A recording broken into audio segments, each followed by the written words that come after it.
Welcome to the Your Courageous Life podcast, where we explore what it really means to transform fear, burnout, and perfectionism with the practice of courage. I'm Kate, author of the books 100% Fully Alive and The Courage Habit, creator of YourCourageousLife.com, and head of the CLCC Coach Training Program at TeamCLCC.com.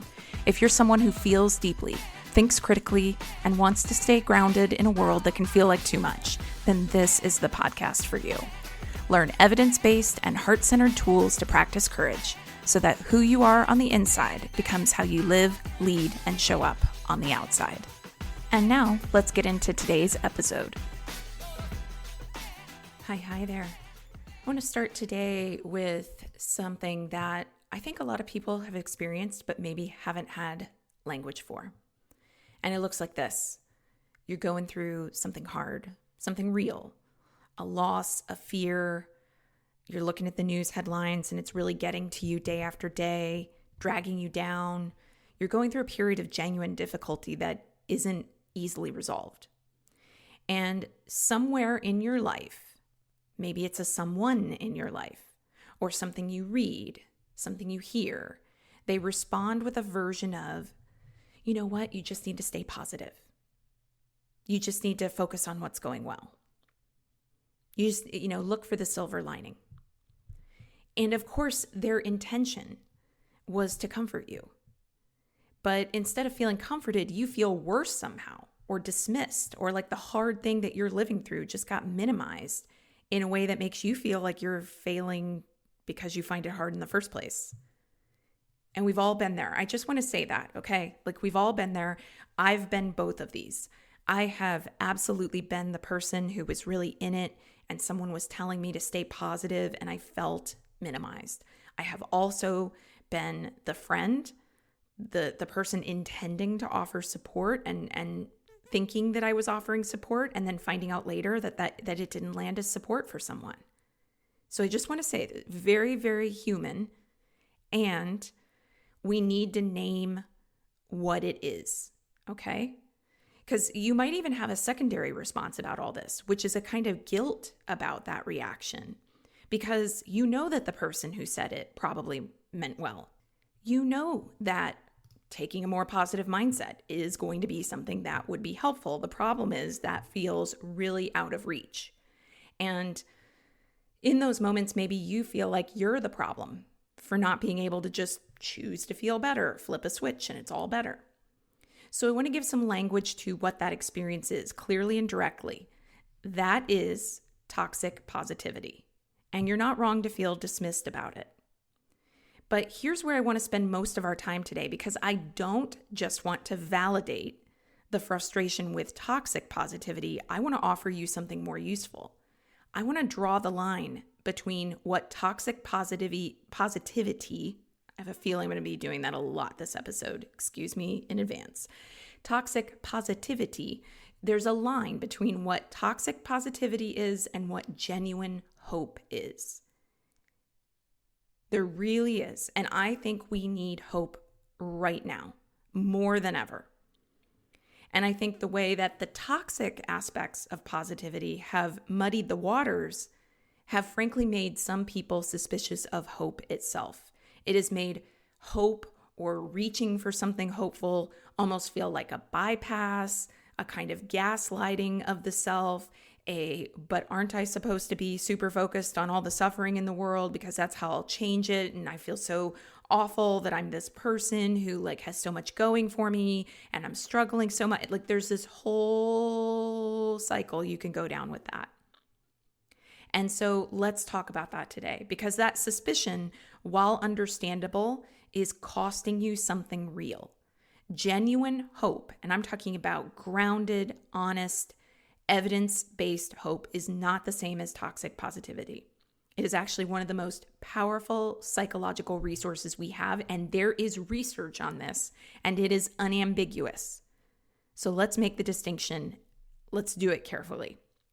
So first, let's get into the experience of being on the receiving end of toxic positivity, because I think it has this flavor, I guess you could say, worth naming. And it's this moment where you're struggling Again, it might be a personal struggle, maybe a relationship ending, a health diagnosis, financial instability, grief, or it might be a collective struggle. The weight of what's happening in the world is really real. The grief and fear that you feel watching things that matter to you, like democracy, be damaged or dismantled, that's really real. You might have an anticipatory dread or fear of what's coming. And then the message you receive from others, or you see it on social media, sometimes maybe from your own internalized critic who has really absorbed these messages very deeply, is some version of, you should be feeling better than this. You need to focus on the positive. And you've got this relentless stream of gratitude content and abundance mindset posts, and it makes it feel like everybody else has figured out how to be cheerful about conditions that you find genuinely alarming. And maybe there's a kind of specific social pressure to perform okayness, if we can make that a word, to say, I'm fine. Pretend like you're fine, to have the right attitude, to not bring the vibe down. And what that experience does when it's chronic is create a kind of internal split. You have the feeling you're actually having, which is that fear or grief or exhaustion or frustration or sadness or anger. And then you're being told the feeling you're really supposed to be having. And instead of moving through the actual feeling, you spend a lot of time trying to manage the gap, the space between those two places. And that becomes performance.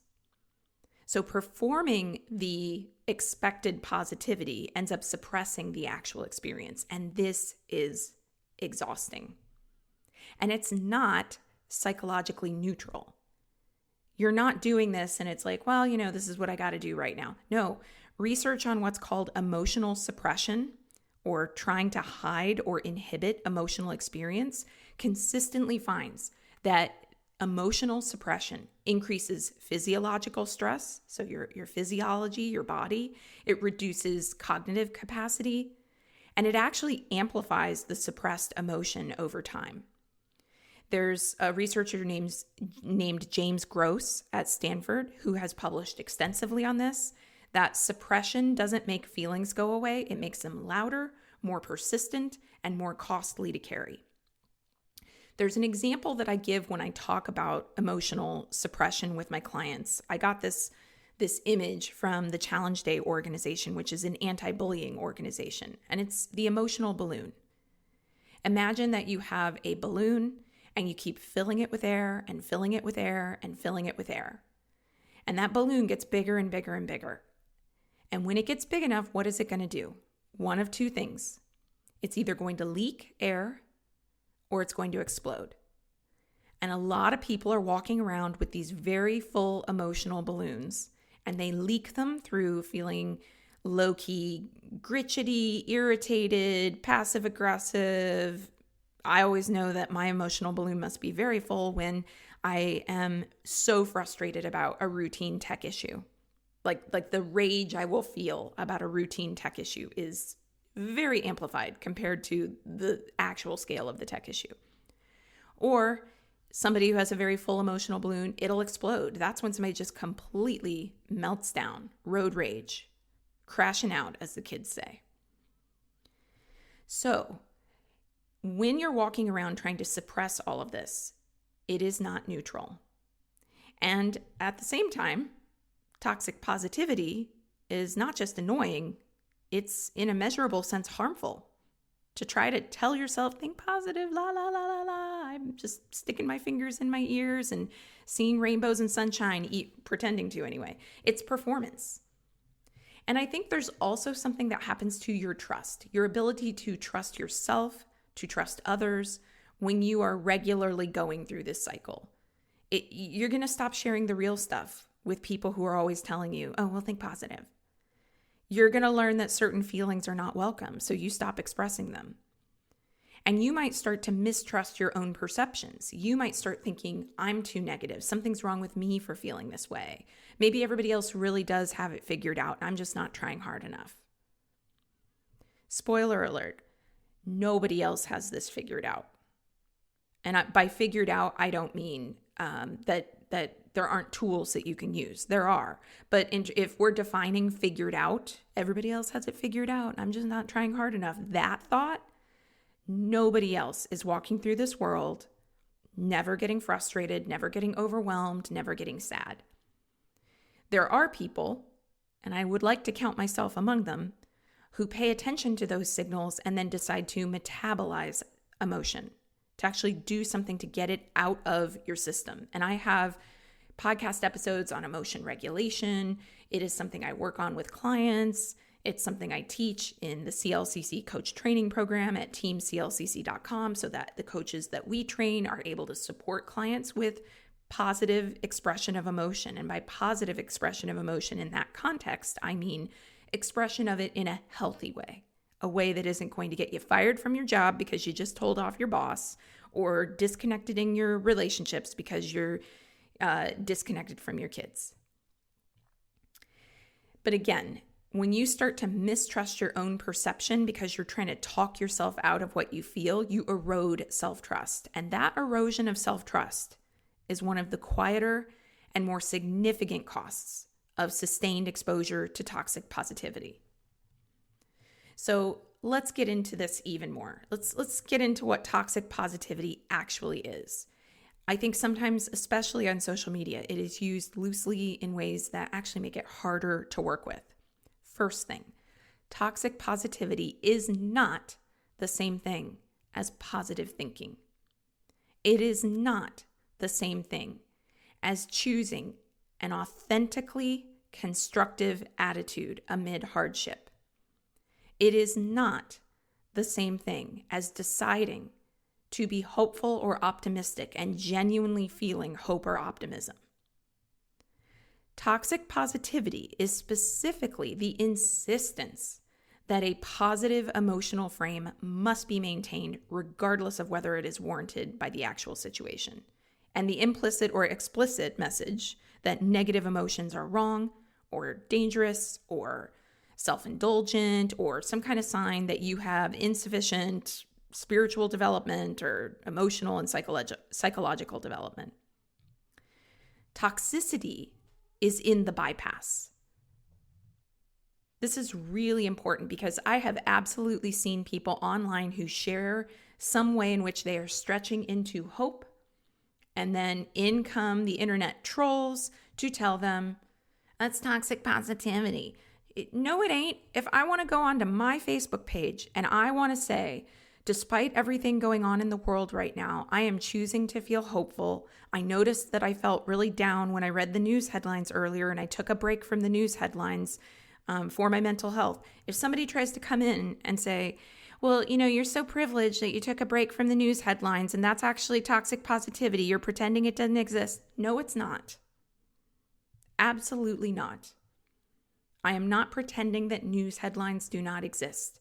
I am not embracing toxic positivity because I want to be hopeful even amid the dumpster fire that is the current presidential administration as of the year that I'm recording this. It's just not, okay? I'm also, by the way, especially on social media, I'll just say, the number of times that I go online and I make an I statement and I'm speaking on behalf of myself, and then someone wants to be like, you're wrong. It's like, what do you know about my experience? I am making this judgment of my experience. Anyway, that's my little social media soapbox there. But I say that in part because I think there are people who are almost afraid at this point to report their good news or to say I was having a really down day and here's what I did to get out of it and it was helpful, because they're afraid that people are going to come after them with pitchforks and be like, how dare you? It's gotten ridiculous. So toxic positivity is not the same thing as choosing to adopt a certain attitude, a certain level of thinking, hope, optimism. It is specifically the insistence that you must maintain a positive stance, regardless of whether or not you genuinely feel it or it's warranted by the actual situation. Toxic positivity is the idea that negative emotions are bad. And the toxicity is in the bypass. It's in skipping over what's actually true, the parts where you feel grief or sadness or frustration, in favor of what's more comfortable or palatable to other people. It's in the message delivered in various forms that the appropriate response to hard things is feel good about them. And if you can't manage to feel good about the hard things, you're doing life wrong. That is toxic positivity. And that message is harmful for several reasons. First, because negative emotions are not pathological. This is something that I have been beating the drum of since I became a coach. I continue to do it. I do it in CLCC. There is no fearless. There is no fearless. So stop giving people your money for their program that's going to make you fearless, please. There is courage, which is you feel the fear and you make a decision about how you want to proceed. Fear, grief, anger, sadness, these are normal human responses to real conditions. They carry information. They are part of how we process difficulty and integrate experience. And treating them as problems to be eliminated rather than signals to understand about your human experience won't make them go away. It just interrupts the process by which they would naturally move through, be digested as part of your human experience and move through. Second reason that toxic positivity messages are so harmful is that the insistence on positivity in the face of genuine difficulty is a form of gaslighting. And gaslighting is a term I use very carefully and specifically here. Gaslighting is the experience of being told that your perception of reality is wrong even when you have evidence to the contrary. So two people disagreeing about something and having a different perception of someone's intent, for instance, that's not actual evidence. If you and I right now are in a disagreement and you tell me, Kate, you intended to do this, you cannot actually prove that. And similarly, I can't do it with you. I can't point to you and go, you intended to hurt me. And you're sitting there going, no, I didn't. If you say, no, I didn't have an intention to hurt you, Kate, you're not gaslighting me. Okay? Unless, of course, we run across an email in which you say to someone, yeah, tomorrow I'm going to tell Kate that she needs to, so we need to be careful about this because we are reaching something of a critical mass where everything is being called gaslighting. And so I'm just very particular about that term. So gaslighting is the experience of being told that your perception is wrong, even when there is direct evidence to the contrary. And so if you are telling someone about a situation that is genuinely difficult for you, and they tell you, oh, you know what, this shouldn't be so hard for you. You know what, just be positive and it's going to go away. They have no evidence that you being positive is going to make a situation that is hard for you go away. They are, in effect, telling you that your experience of it as difficult is incorrect, and that's not offering comfort, and it's very invalidating. Third, toxic positivity really conflates being good with being okay, and those are not the same thing. You can be okay, as in you are capable of moving forward, you are willing to learn the lessons that come with going through hard things. You can be okay while also feeling grief, fear, anger. And in fact, I would argue that the capacity to feel those things fully and move through them is precisely what actually develops the resilience that we want. And toxic positivity short circuits that process. So let's get into hope then. What is hope? What is genuine hope? And this is where I'd like to spend more time, because I think the corrective to toxic positivity is not pessimism, cynicism, despair. The corrective is actually genuine hope. And genuine hope is something specific. And this has a research base to it. There's a psychologist at the University of North Carolina, Barbara Fredrickson, who has spent decades researching positive emotions and their effects. And she has a theory called the broaden-and-build theory. Broaden as in broadening your horizons. I'd encourage you to look it up. This theory makes what I think is a really important claim. Positive emotions, when genuinely experienced, broaden our awareness and build psychological and social resources that endure over time. So tapping into joy, gratitude, love, interest, hope, these emotions, when they are real rather than performed, actually expand our thinking, increase our resilience, and build the inner resources that help us to navigate the difficulty, which is what you want, right? Like we all get caught in the trap sometimes of having the unrealistic expectation that life is never going to kick you in the teeth. I've done it too. And then feeling sort of betrayed by life when it actually happens. Like, wait, I'm a good person. Why is this happening to me? And in those moments, okay, I get it. It feels like this shouldn't be happening. But when we pull out a little bit, we realize that actually nobody gets through life unscathed. So if you're going to go through challenges, because that's what happens in life, we probably would rather find a way to go through those challenges in ways that expand our thinking, increase our resilience, and build inner resources. And so that's why I'm talking about hope today, not as a nice feeling, but as a functional capacity that literally expands what we are able to see and do. But, and this is a key distinction in Fredrickson's work, forced positivity, performing positivity, suppressing a genuine negative experience does not actually produce these effects. It actually undermines them. So if you want to develop resilience and clearer thinking and be more resourced when you navigate difficulty, suppression and all the effort behind suppression uses resources that would otherwise be available for genuine engagement with life. And genuine hope is not the absence of negative emotion. It's not pretending that the hard things aren't hard. It's something more like a belief grounded in life experience and knowing you've navigated hard times before, grounded in evidence, because even though there are really hard things that are happening in the world right now, there are also glimmers, things that we could turn to, that we could look at, that show us that people are fighting the good fight, that there are good people out there.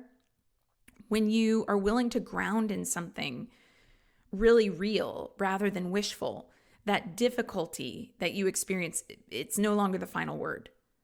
You start realizing, you know what? I'm going through something really hard right now. That's real.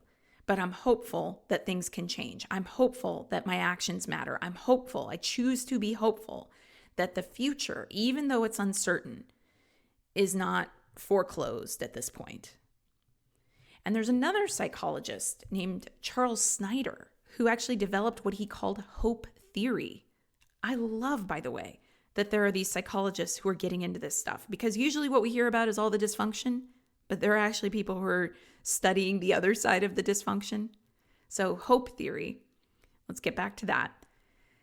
He defined that specifically as the perceived capacity to find pathways toward desired goals and the motivation to use those pathways. And you got to notice what's in the definition and what isn't.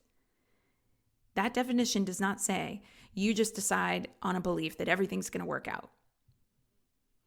And that definition is not requiring certainty about outcomes. It requires the belief that pathways exist and that you have some capacity to pursue them. And that is a much more honest and much more durable form of hope than toxic positivity offers. It's something I also speak to in The Courage Habit when I talk, that's my book, when I talk about the concept of cognitive reframing. Because a lot of times people think that when you work with a life coach, the life coach is just going to tell you to reframe some negative difficulty into thinking positive. Like you just got laid off, and what you're supposed to do is you're supposed to go, oh, well, it's okay. A new door of opportunity is just open for me. I don't do that shit with my clients. To put it frankly, I don't do that with my clients ever. It's also in part because it's not supported by evidence-based research. That's one. And in part because anytime I was ever asked to do it in my lifetime, I always feel like I'm a liar. Like my head is going, okay, doors of new opportunity are opening. And my head is going, you are a liar. You are a liar, Kate. You lie, lie, lie. So I don't want to do that. And I don't want to do that with my clients. So you're not adopting some kind of unrealistic throw glitter on poop attitude here. You're not pretending the obstacles aren't real, but you do need to evaluate for yourself and decide whether or not you want to believe that obstacles are the same as impossibility. Because I would say they are different. Obstacles are not the same as impossibility. So practically, how do you tell the difference between a thought or a framing that is genuinely hopeful and one that is bypassing? Here's a test you can use. Does this thought require me to deny something that is actually true? Because toxic positivity requires denial. Just focus on the positive requires you to redirect your attention away from the negative, which doesn't make the negative less real. It just makes it less visible, which is not the same thing. I would encourage a client, and I encourage myself on my difficult days, instead of just focus on the positive, I try to focus on what are some things I'm hopeful about. Let me focus on those. I'm hopeful that the conflict with that person can be resolved. I'm hopeful that a new job opportunity will arise. I'm hopeful that we will shift what's going on in our government. I also would encourage people to look at the things that are good in their life to balance it out.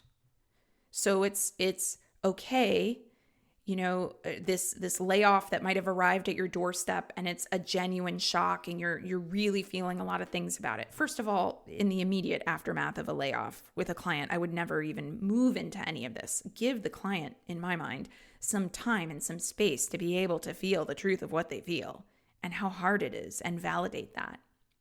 And you have resources, you have networking connections where you might be able to find a new role. You have an education, you have a roof over your head. You might be very, very scared that you won't find a new role. You might be very, very scared that in 6 months you won't have a roof over your head because you need money to pay the bills. All acknowledged. All acknowledged. Genuine hope is a both and. The and is the capacity to hold multiple truths at once, and that's what distinguishes genuine hope from toxic positivity. Genuine hope is not requiring denial. It can hold the hard thing and the possible thing simultaneously. It sounds less like everything's going to be fine and more like this is genuinely hard, and I have navigated hard things before, and I don't yet know what the future will bring. And I am still here, and I am still trying, and I'm still willing. Genuine hope is both and. The difficulty is real, and the possibility is real. And you don't have to choose between acknowledging one and believing in the other. And if we really want to go into this, the psychologist and Holocaust survivor, Viktor Frankl, Frankl, his book, Man's Search for Meaning. Gut-wrenching book for the empaths, just going to warn you. But I've read it. And Man's Search for Meaning is about the specific quality of hope that allowed people to survive conditions of extreme suffering during the Holocaust. And what he described was not optimism in the conventional sense of everything's going to be okay even though we're in the middle of it. No. It was a capacity that he had to turn to as a survival strategy to find some kind of meaning in the present moment, even within suffering, even when he didn't know what the future would hold, and to hold on to that belief that the suffering would not be the whole story. And it's hard to do that. That is a form of hope that does not require bypassing reality. It is grounded in it, and it's hard. So let's get into what this looks like in practice. Let me be really concrete. Toxic positivity in practice looks like forcing yourself to be grateful when you're actually feeling grief. Telling yourself you shouldn't be scared when you are scared. Performing your cheerfulness for people around you while suppressing the fear beneath it. Genuine hope in practice looks like something different. It looks like allowing the truth of what you feel, letting grief or fear or anger be real and letting them move through without concluding that they are the final word. It looks like looking at a genuinely hard situation and asking, what is still possible here? Not what is guaranteed, just what is possible. It looks like the capacity to say on a hard day, today is hard and I'm struggling. And I have been here before, and I have found my way through before, and I do not know yet what going through this is ultimately going to look like. I'm just going to take the next available step. And these are the moments when you're holding your desires and your values close to you, even when the path towards them is obscured. And practically, there are a few things that cultivate genuine hope. So let's talk about those. One is, and this is the one no one likes. No one likes it. It's uncomfortable. I don't even like it. I'll do it because it's a tool, but I don't like it. And it is allowing your negative emotions their full expression rather than suppressing them. And this sounds counterintuitive as a hope practice, but it is directly supported by the research that emotions that are fully felt tend to move through. And when you suppress them, they tend to persist. So if you allow grief or fear or anger to be fully present, of course, in appropriate contexts, of course, do not go, Kate told me on the podcast that I should be fully present to my anger, so I'm going to mow down a bunch of people on the freeway. No, Kate did not tell you that. The internet is unmatched in not allowing nuance and critical thinking. So disclaimer. So allowing grief or fear or anger to be really present with appropriate contexts and also with appropriate support, a coach, a therapist, a friend. That's not wallowing, that's processing. That's metabolizing emotion. And processing or metabolizing your emotions make more room for genuine positive emotions, like hope, than suppressing will. Another strategy is to cultivate accurate awareness of your past resilience. Genuine hope is not abstract. It's actually grounded in evidence. When you're in a period of difficulty, deliberately recalling other periods of difficulty that you have successfully navigated, not to minimize what you're currently going through, but as an evidence base that says, I've done hard things before, this is one of the most reliable ways to strengthen the hope response. One thing that I notice when I'm really in it that my husband does that is so calming is reminding me of these things. And he does it in a way that I find so helpful because he's never like, hey, don't focus on that. You've been through hard things before. He's always reminding me, hey, I know this is really tough. This is a rough period you're walking through. And I'm not minimizing that at all. But I really want to tell you, I think we can make it through this because we've made it through so many hard things before. And you're not alone and I'm with you. There's just something about him reminding me of that. Like, oh yeah, we've walked through some hard stuff before. They're really, really helpful. And you can give this to yourself. The third strategy, maintain connection to what matters to you. That means, what are your values? What are your commitments? What does your integrity look like? Who are the people that you love? How do you focus on those things? Because, and this is coming from research, Hope from Snyder's research suggests that we really need a sense of direction, of something that's worth moving towards. When difficulty makes everything feel flat and pointless, returning to what genuinely matters, genuinely, is an act of hope. It is saying this is still real. This is still worth orienting my life towards, even now. Now, I think it's important for us to talk about how we use this with other people. Not just to your own inner life, but on, how are you showing up for other people? Because I started at the top of this episode acknowledging that we've all been there. I really believe this. I've been the person before where totally unintentionally, I was trying to comfort and I really was just not giving validation to what somebody was feeling. when someone you love is struggling, the impulse to offer comfort is real and it's good. It's good. Thank you for having, really and truly, I'm saying this so sincerely in this moment recording this. Thank you for being someone who really loves and wants to help other people. Like that can get in the shame that I know I felt when I realized I had let down a friend by not giving them the support that they really needed and contributing to a kind of bypass. I think that gets lost. The reality that you're a good, kind, empathetic person who really had good intentions, okay? So the impulse to offer comfort is real and good, but we need to remember that comfort that bypasses a person's experience, that rushes them past their pain toward a positive frame before they're ready, is not actually comforting. It's something that acts as a kind of palliative. It makes the discomfort of their pain more manageable maybe for you in the moment.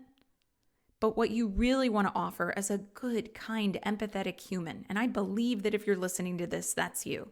What you really want to offer is genuine presence. And genuine presence with someone who is struggling looks like staying in the hard place with them.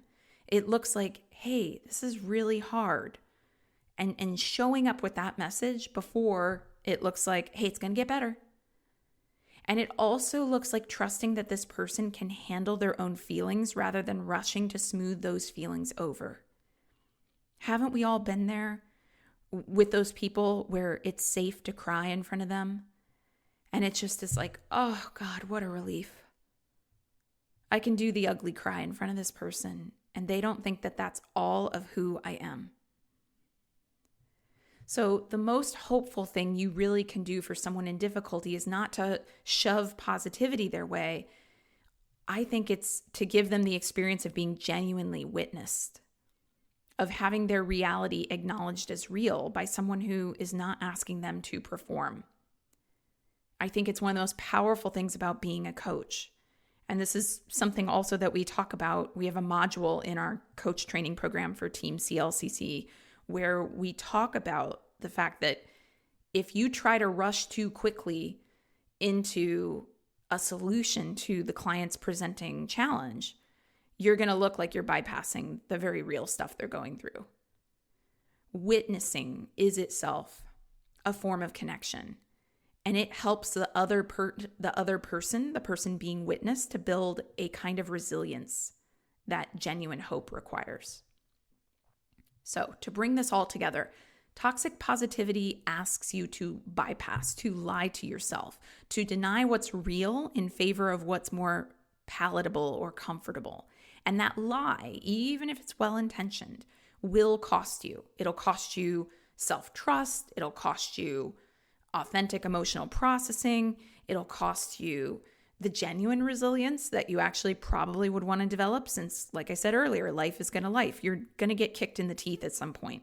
So rather than, oh, I went through a difficult life lesson and have nothing to show for it, I personally would like to develop resilience from these difficult periods that are going to happen in life. So the genuine resilience that you want comes from moving through difficulty rather than around it. Genuine hope is asking you to hold the difficulty and the possibility simultaneously. To let what's hard be hard and also, not instead, also, stay oriented towards what matters, towards what's possible, what you can still move toward. And connecting to your values in the moment, connecting to what truly matters to you or the people who truly matter to you in the moment. That is not the same thing as forced positivity or performance. It is harder, and it is more honest. And personally, I'd rather do the hard thing that's the more honest thing. And the research also bears this out. It is significantly more effective. You are allowed to feel what you actually feel, and you are allowed to hope, and those are not opposites. And in fact, the willingness to feel things fully is often what makes genuine hope possible. That's the practice, not good vibes only. Honestly, the practice is all the vibes. And the sustained belief grounded in something real that the story is not over yet. Thanks for listening to the podcast. Before you go, would you take just one moment to give a rating in whatever podcast app you're listening in right now? It's a tiny action that helps to get this podcast out to more people. And I've got more for you. You can get access to free resources, audios, worksheets, and more for practicing courage in your everyday life. Head over to yourcourageouslife.com and become a subscriber, and you'll get access to an entire library of free courageous resources. And if you've ever thought about becoming a coach, or if you want to bring deeper presence and purpose to your work life so that corporate job doesn't feel quite so soul-sucking, check out the CLCC Coach Training Program at teamclcc.com. Thank you again for listening, and I hope that whatever today brings, you meet it with courage.